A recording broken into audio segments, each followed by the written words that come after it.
Alright, so what is up guys? In today's video, I want to give you my best prospect analysis on Kotkaniemi. What type of prospect is he?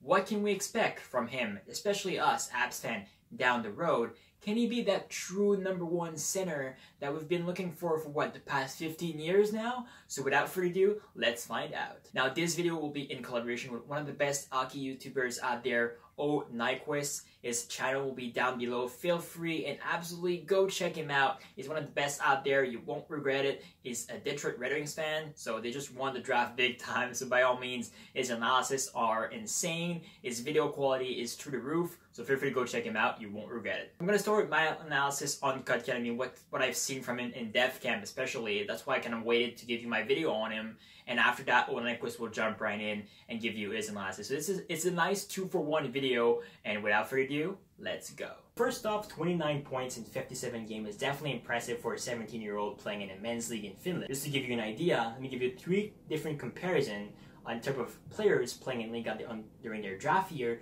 just to show how much impressive those numbers really are. Now, Sebastian Aho at 11 points in 27 games, Barkov 48 in 53, Mikko Rantanen at 28 points in 56 games, and Rantanen at 84 points last year. Yes, he played with McKinnon, but just some very impressive numbers as well. Now, I saw the game he played in dev camp here in Montreal, and overall, here's my insight on what is great about this game and what he needs to work on. First off, his IQ is amazing.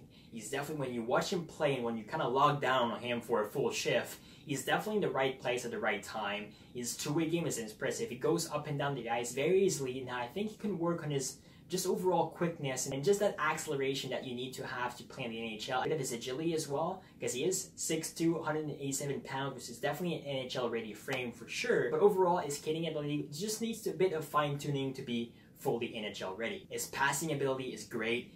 He has a very underrated shot. His release was nasty and was very dangerous and hard for the goalie to predict and control for the rebound. So I think if he can learn to shoot the puck a bit more and improve his skating, he's definitely going to be that two-way center force that the Montreal needs him to be. Now, he played mostly of last year on the wing in a mixed role going up and down the lineup. So I think what would be best for him would just to spend one more full year in Liga playing in his natural position of center, playing that top role during a full year so he can work on his skating ability. He can learn of actually winning face-off against men, because that's not an easy part as well. And just overall get that feeling of shooting the puck more, and just overall, again, work on his passing abilities and his IQ, which is definitely still through the roof.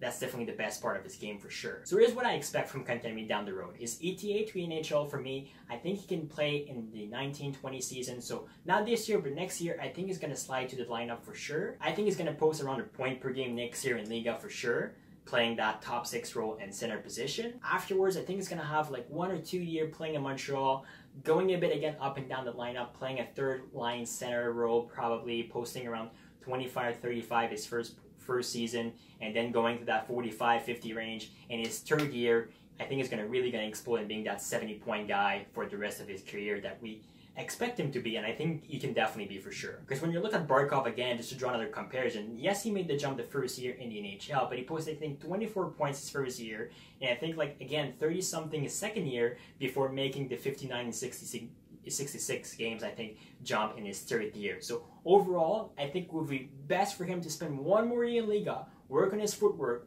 just getting that release to the net a bit more often, and he's going to be that two-way force that the Montreal can expect him to be. So hopefully, for God's sakes, they play him at center, they don't start using him on the wing. Galchenyuk 2.0, but hopefully they can just take his time, don't rush him. The Habs needs to rebuild anyway, even if they don't seem to realize it. But that's what they need to do. Be patient. Send him 1 full year in Liga so he can be that dominant center that we expect him to be. And after 2 years in the NHL, so I think basically in 3 years' time, it will be that 70-point guy playing, like I said, being a Barkov-like type of player. I really think that's the best comparison I could give, especially considering they both plays in Finland and everything. I just think Barkov was a bit ahead in terms of development when he was drafted than Kotkaniemi. So OhNyquist, take it away. How's it going, everybody? My name is OhNyquist. Thank you so much to the Hockey Circle for allowing me to come onto his channel. I'm very excited. He's a great channel. Make sure you subscribe to him. You can check out my channel at OhNyquist if you guys want to make hockey videos every day. But in today's video, we're going to be giving our analysis on Jesperi Kotkaniemi, the Montreal Canadiens prospect. Now, if I'm being honest, I'm kind of nervous for Montreal Canadiens fans, as drafting positionally doesn't always work, and usually you want to draft by the best player available, and that isn't what Kotkaniemi was in my opinion, but in their defense, they needed a number 1 center in the worst way, or even a number 2 center, and that is what Jesperi Kotkaniemi could be in the future. I really just hope they don't rush him, kind of like they did with Jonathan Drouin. They brought him in that trade, and they just expected him to be their number 1 center, play against other teams' top lines, and be effective immediately, and I think he wasn't ready for that, and I don't think Kotkaniemi's ready for that yet as well. I do think he could get some time in the NHL, but I'm not sure if he's ready for a full-time NHL gig. I haven't really seen anything of him at training camp, as I'm not from Montreal. I would have liked to, because I did a lot of looking into this guy when I seen that Detroit was interested in drafting him, and that is kind of when he shot up the draft rankings, as throughout the year he wasn't really projected to go all that high. Another thing that I think could worry me for Jesperi Kotkaniemi is Montreal is a tough market to play in. There's no denying that, as if you don't play well, you're going to get eaten alive by the media and the fans, and get a lot of criticism, kind of like Jonathan Drouin has been unfairly getting, in my opinion, for his past 2 seasons with the Montreal Canadiens, just because they expect people to come in and be that franchise-changing guy right away, but you have to be patient, and I think especially with Kotkaniemi, you have to be very patient, as he could have the potential to be one of the best two-way centers in the NHL in the coming years, because his offensive game, it's undeniable. He's fantastic. He's very skilled. You guys know that, as he put up a good amount of points, 29 in 57 games in a men's league as a 17-year-old teenager, so there's no denying his skill. It's just his skating that needs a little bit of work, and if he's ready to take on a full-time NHL schedule, but he does know how it takes to play a lot of games in a season, as he played for 57 games over in Finland for his last NHL season. And like I said, he has all the potential in the world, and Montreal could look like geniuses for drafting Kotkaniemi, but if he doesn't pan out and guys like Zadina and the other people drafted behind him do, they could get ripped apart for this draft pick. But, like I said, they needed the number 1 center in the worst way, and they think they got their guy in Kotkaniemi, and for the Canadiens' sake, I really do hope they do. All in all, if I was a Montreal Canadiens fan, I wouldn't be mad at the team for making this move.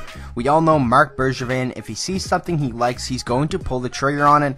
And yeah, you could argue that they should have drafted Filip Zadina, the best available player at the time, or a guy like Brady Tkachuk. But ultimately, they went with Kotkaniemi. They kind of went off the board a little bit, I guess, but not really, as it was kind of expected that they would draft Kotkaniemi, as they needed the center in the worst way. But, like I said, if he pans out, they could look like geniuses. If he doesn't, they could get ripped apart, but it's up in the air. I don't think we will know Kotkaniemi's a bust or a full-time NHLer and their number 1 center for a couple of years, because I don't think he's a guy who's going to come right in and be a franchise-changing player right away, kind of like Rasmus Dahlin and Svechnikov could be. But, like I said, Kotkaniemi's a fantastic, very skilled guy, and I'm very excited to watch him in the NHL next season. So that is kind of going to wrap up my analysis on Jesperi Kotkaniemi. Thank you so much to the Hockey Circle for having me on. Make sure you subscribe to his channel, drop a like on the video, and you can check out the collaboration we did over on my channel if you guys want to. And with that being said, I hope you guys enjoyed the video, and thanks for having me on. So thank you guys so much for watching. Again, feel free to go check him out. He's like you saw, is so smooth. His analysis is definitely great. Go check him out right now. You won't regret it. And thank you guys so much for watching. Expect more videos in the next few days. I have a bit more time off work, so expect a lot of prospect analysis. And overall, I'm going to start also my team-by-team analysis for next season. You have an amazing day, and see you guys later.